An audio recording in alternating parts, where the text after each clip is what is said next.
नमस्कार, मैं आर के पाल आप सभी दर्शकों का स्वागत करता हूं आपके अपने न्यूज़ चैनल शहर का दर्पण में।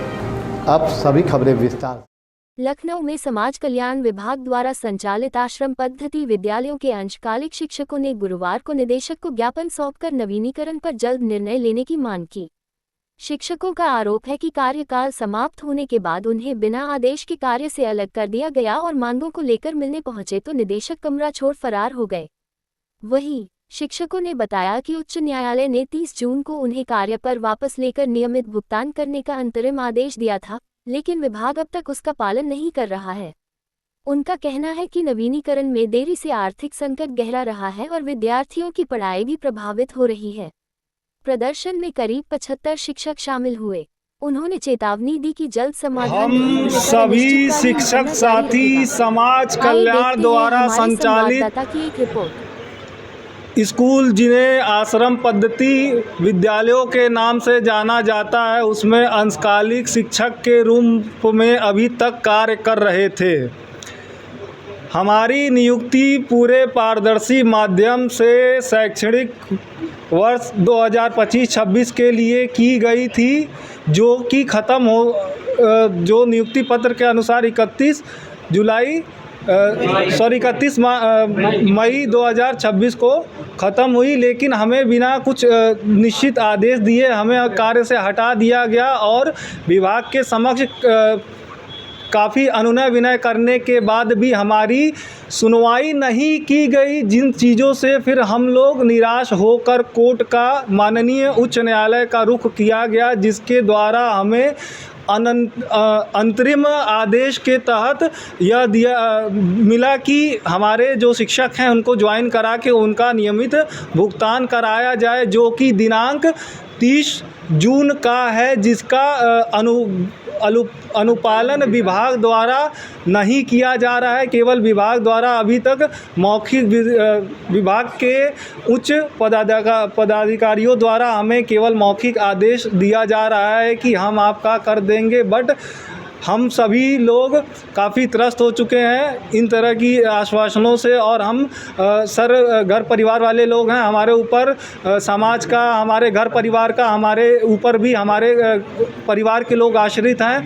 हम चाहते हैं विभाग से कि हमारी इन सभी चीज़ों का संज्ञान ले और हमारे इन चीज़ों को जल्द से जल्द सॉर्ट आउट करें। आपने ज्ञापन दिया और अंदर से कुछ आश्वासन मिला है? ज्ञापन 2-3 बार दे चुके हैं, लेकिन किसी भी प्रकार का पूर्व में भी जो हमारे संबंधित सबसे उच्च शीर्ष मतलब अधिकारी हैं, उनके द्वारा कई बार डेडलाइंस दी गई, लेकिन उनका वो बार डेडलाइंस फेल होती रही, जिनके कारणों से विवश होकर आज हम सभी शिक्षक अंशकालिक शिक्षक साथी यहाँ आज आपके समक्ष हैं। आपके लिए कितने शिक्षक साथी यहाँ पे धरने में मौजूद हैं? अभी हमारी संख्या 75 मतलब अभी यहाँ पे 75 प्लस है और कुल हम अंशकालिक परिवार जो है वो 350 प्लस सदस्यों का है। अगर आपकी मांगे पूरी नहीं हुई तो आगे और आंदोलन करेंगे आप? अनिश्चितकालीन धरना चलेगा।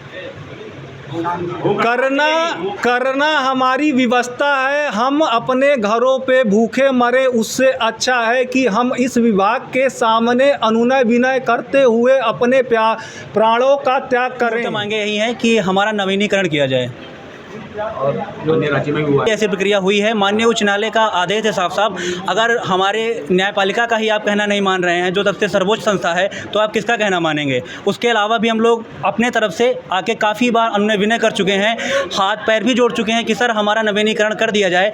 हम लोग की नियुक्ति सर 2025-26 शैक्षिक सत्र के लिए हुई थी। अगर आपको भी पता होगा कि हमारा शैक्षिक सत्र केवल मार्च तक चलता है, उसके बाद भी हम लोगों से 2 महीने अतिरिक्त कार्य लिया गया और हम लोगों ने बहुत भली भांति, हमारे लोग का विद्यालय उस वर्ग से आता है जहाँ पे पिछड़े वर्ग ऐसे बच्चे आते हैं जिनको शिक्षा का अवसर बहुत ही कम मिलता है, और हमारे साथियों ने, चाहे महिला साथी हों चाहे पुरुष साथियों ने, तन मन धन से, हमारा स्कूल जो है वो निवासी स्कूल है, हम लोग वहीं पे निवास करते हैं। निवास करते हुए भी हम लोगों ने 24 घंटे की सेवा दी। उसके बाद क्या हुआ, सबसे बड़ी बात तो ये है कि उस समय हम लोग को जो तनख्वाह मिलती थी वो घंटे की मिलती थी।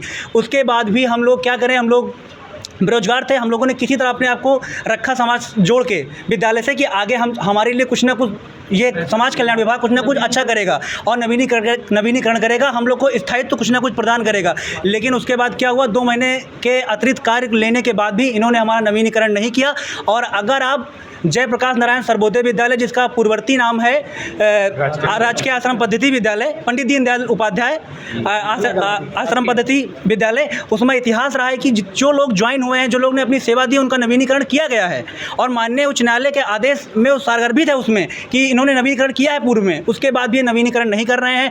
हमारा ना तो कोई बहुत बड़ा आंदोलन है, ना तो बहुत बड़ा कोई धरना है, हम तो आज भी कह रहे हैं कि हम आपसे अनुनय विनय कर रहे हैं, सर हमारा नवीनीकरण कर दीजिए। क्योंकि हमारे पीछे केवल हम ही नहीं हैं, हमारे माता पिता हैं हमारे। और ये भी सोच लीजिए कि हम लोग वहाँ से लगभग 350 शिक्षक चले आए हैं, तो वो जो जिस समाज से वो लोग पढ़ने आए हैं, जो बच्चे जिनके यहाँ अभाव है वो बच्चे वहाँ पढ़ रहे हैं, हम लोग के नाम से पढ़ रहे थे कि हमारे टीचर हमें पढ़ाएंगे, वो आज सोचिए हम लोग को खोज रहे हैं कि हमारे टीचर गए कहाँ।